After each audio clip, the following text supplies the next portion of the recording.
Jersey, Mike. Just 5 days to go until the NFL Combine is underway in Indy, heading into the draft. It's really a two-man race in terms of the quarterbacks, but another quarterback is actually making some big news. The Rams, according to a report out there, have given QB Matt Stafford's agent the go-ahead to talk to other teams. That is according to the NFL Network. The move would allow Stafford's camp to get a feel for what else might be out there in terms of his future. Stafford has played the past 4 seasons in L.A. after coming over in a trade with the Lions. Remember, he won a Super Bowl there in L.A., beating the Bengals. But again, this report's coming out that Matt Stafford's agent has been given permission for Matt Stafford to speak to other teams. All right now let's welcome in Emory Hunt and Ryan Wilson. And gentlemen, we will get to the Combine in just a moment. But Ryan, I do want to start with this Matthew Stafford news that's just coming down here. We're hearing a report that his agent has been given permission for him to speak with other teams. When you're hearing this, what are some other spots that could be a fit? And do you think he's going to be playing in LA when it's all said and done come the upcoming season? Hey, Jacqueline, LA feels like the obvious choice because you're playing in that Sean McVay offense. Maybe there's some issues with Cooper Kupp's future in LA as well. Maybe that's perhaps driving some of Matthew Stafford's thinking according to the report. But in terms of other teams, this is music to their ears because this isn't last year's draft class where we had 6 of those quarterbacks go in the top 12. We're going to have 2 guys go in the top 10. And then after that, there are going to be a lot of teams that need quarterbacks. I mean, it starts at the top with the Tennessee Titans. If they got Matthew Stafford in Nashville and then were able to trade down from that pick and accumulate even more picks, they're immediately competitive in the AFC South. The Steelers need a quarterback, and this is a recurring theme in a post-Big Ben world for them. Russ Wilson was okay last year. Justin Fields was okay last year, so we'll see what they're thinking. And of course, the New York Giants. They missed on Daniel Jones when they re-upped him, and then last year he got benched, and now he's a member of the Minnesota Vikings. They desperately need a quarterback, and where they pick in the draft at 3, Jacqueline, they may be out of range already for Cam Ward or Shedeur Sanders. So that would make a lot of sense. It's a big market, and he would come in right away and sort of feel like the savior in New York. And, of course, the Las Vegas Raiders, Tom Brady, Matthew Stafford together. Who doesn't want that?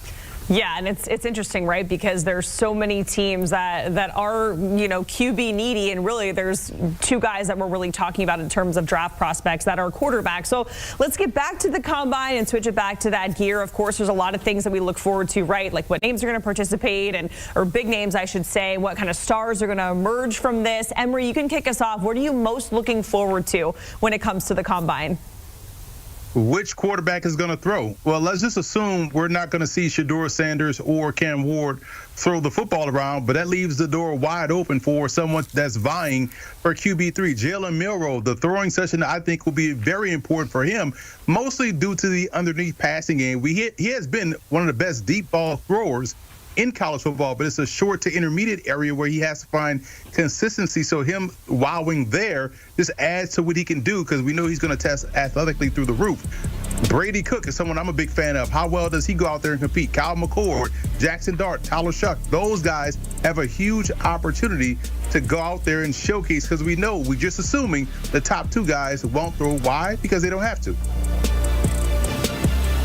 Yep, that's right, Emory. And I think it's sort of a reverse arms race, Jacqueline, in that Cam and Shedeur don't have to throw because they're the top 2 guys.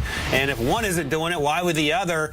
And I think Emory's right about the quarterback with the most to prove who probably absolutely has to go through every drill, maybe save running the 40 time, and that's Jalen Milroe.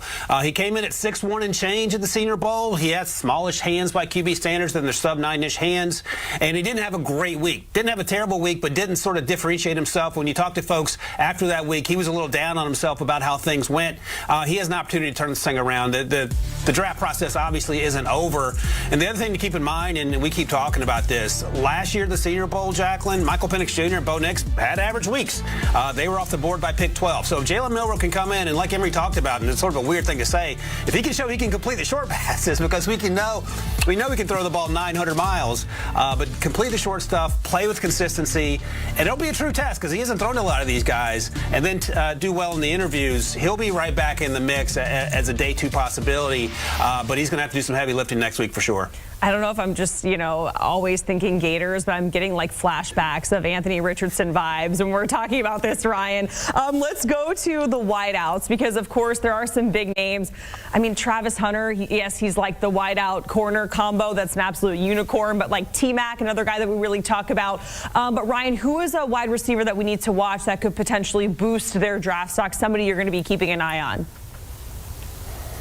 Hey, Jacqueline, I heard you do a basketball segment prior to this one, and you seemed a lot more excited talking about Florida basketball than Florida football, so that's something to keep in mind. I thought it was just me and Emory that you were down on, but it's the whole football program. I get it. Okay, like SEC basketball has been absolutely insane. Compared to SEC football, like down the stretch, DJ Lagway, like, yes, there's hope, but the right now for Florida basketball it's chef's kiss. I've said it again. I'll say it a million times. I'm sorry, Ryan, not to cut you off. Continue with your wide receiver to watch. No, I love seeing happy Jacqueline. Sad Jacksonville Jaguars and Florida Gators, Jacqueline, is not a place we want to be.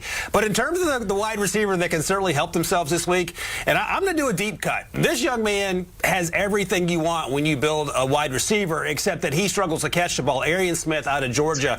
He's a 10-1-100 guy, and if you do the math on that and carry the 2, that's about a 4.2 in the 40-yard dash. So he's going to have an opportunity to threaten Xavier Worthy's record that he set last year. The issue is he caught 48 passes there. 10 drops. That's not great. And my comp for him is Ted Ginn, coming out back in the day from Ohio State, an absolute burner. But if he can show, because he's going to run fast, if he can show that he can catch the ball during the drills, that will be a game changer. Because for me, he has day 1 speed, but he's a day 3 grade because of the inability to consistently catch the ball. So he has a chance for a big week because we know he's going to be one of the fastest, if not the fastest person in Indianapolis next week.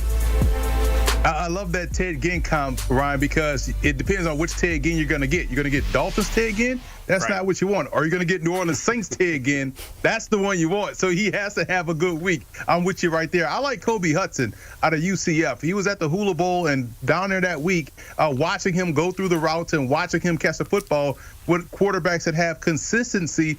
You forget how good of a football player he is. And because he had inconsistent quarterback play at UCF, seeing him at the All-Star game allow people to realize this is a special talent because when he runs his routes, his separation at the top of the route is fantastic. He's able to separate the defensive back from the route. Defensive back goes one way, he goes the opposite way, and he can catch the football. He's explosive, so I'm excited to see how he shows up against quarterbacks that are of good caliber at the combine because I feel like he's a bona fide X-receiver, and we're going to see him showcase that out there on the field in Indy. All right, gentlemen. And Ryan, we just did a mock draft a couple of days ago where the scenario was the Raiders potentially trading up to get Shedeur. He has been linked to that team. So I actually spoke with resident Raiders super fan Guy Fieri at South Beach Food and Wine Festival. And I had to ask him what he thought about Shedeur being QB1 potentially. Take a listen. I would have to default to what Pete Carroll would say. Okay. He's had so many